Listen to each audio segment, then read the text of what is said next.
To quote the late, great American philosopher, Yogi Berra, this week's parasha is deja vu all over again, as God once again tells Moshe to lead the people out of Egypt.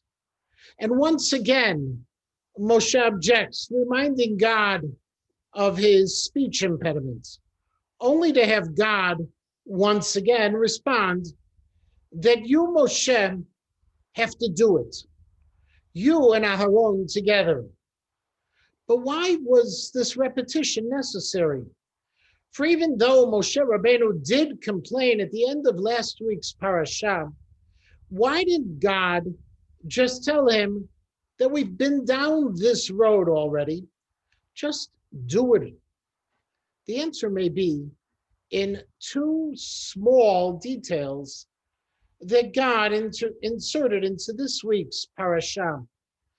The first one was when he told Moshe Rabbeinu that in all of his encounters with Abraham, Yitzchak, and Yaakov, he never appeared to them with his ineffable name, the Yud-Kei Vav-Kei. Rather, said God, I interacted with them only as Kelesh Shakai, the God of hosts, which is a fascinating fact. But was it really true? After all, doesn't the Torah record that at God's very first encounter with Avraham Avinu, the tetragrammaton was used, Vayomer Hashem el Avram lech lecha.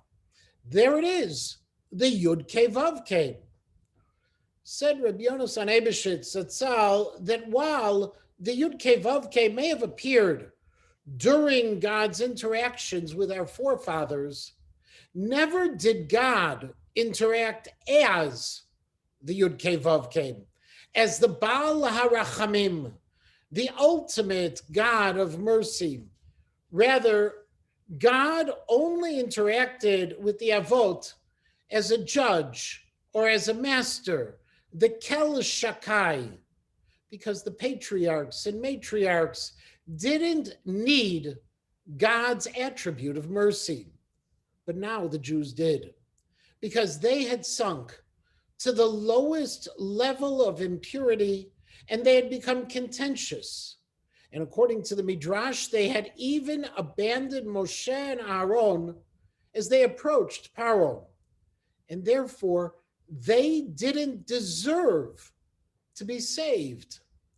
So God told Moshe Rabbeinu, you may be upset with your people, and you may be correct that really according to din, according to justice, they should remain in slavery. But nevertheless, because of my attribute of mercy, my Shmi Hashem, I will redeem them and take them out of Egypt. And the second small detail, that's found in an enigmatic pasuk later in the very same exchange, as God addresses both Moshe and Aaron, Vayitzavem el bnei Yisrael ve'el Paro melech Mitzrayim, lohotzi et bnei Yisrael me'eretz Mitzrayim, as God typically translated as commanded Moshe and Aaron to tell the Jewish people and to tell Paro to take the Jews out of Egypt. But why would God command the Jews to take the Jews out of Egypt? According to Rashi, he didn't. Rather, this verse needs to be divided into two commands, and translated as God commanded Moshe and Aaron about the Jewish people to lead them benachat, calmly, despite any provocation. And he commanded Moshe and Aaron to tell Paro to let the Jews go, which works. But it doesn't explain why the first El in this pasuk, as in El Bnei Yisrael, is translated as about the Jews, And the second El, the El Paro, is translated as to Paro, which led the Meshech Chochma, Rabbi Simcha of Dvinsk, to offer an astounding suggestion that this pasuk does not contain two commands, but just one, to both the Jews and to Pharaoh to let the Jews go. Because, said the Meshech Chochma, the Jews weren't only slaves to Pharaoh, they were also enslaved to the tribes of Reuven and Shimon and Levi, who were free men in Egypt. And Ayumish Abdim et Yisrael Hanimkarim Lehem Me'amemshala Shel Paro. And Reuven and Shimon and Levi had their own Jewish slaves sold to them by Paro. Therefore said God, tell the Jews and Paro, Lo tziat b'nei Yisrael me'eretz Mitzrayim, to free their slaves. As I said, it's astounding and so very hard to imagine. But fortunately, along came Rabbi Yonasan Eibeshitz once again, and he came to our aid, offering a more straightforward explanation, simpler than Rashi's and definitely simpler to understand than the Meshech Chochmas. Said Rabbi Yonasan Eibeshitz, Vayitzavem doesn't mean he commanded. Rather, it means that God made Moshe and Aaron into a tzevet, a team. Vayitzavem el bnei Yisrael, and God teamed Moshe and Aaron up to confront both bnei Yisrael and Paro, directing Moshe to serve as the spokesman to the Jewish people, and Aaron to speak to Pharaoh. Vayitzavem, he teamed them up. He created a synergistic relationship between these two leaders to redeem the Jewish people. And while I know that this extraordinary relationship of Moshe and Aaron was sui generis, two thoughts do come to mind. The first is the unique relationship that existed not that long ago between the two great Roshei Yeshiva of Yeshivat Har Etzion, Harav Amital Zatzal and Harav Lichtenstein Zatzal. For decades, they served side by side, each deferring to the other, each with their own strengths and each with their own opinions and approaches. Once it is told that at a Friday night tish, someone asked them about the exceptional respect and relationship that reigned between the two. Said Rav Amital, it doesn't matter how much money or what conditions you'll forfeit.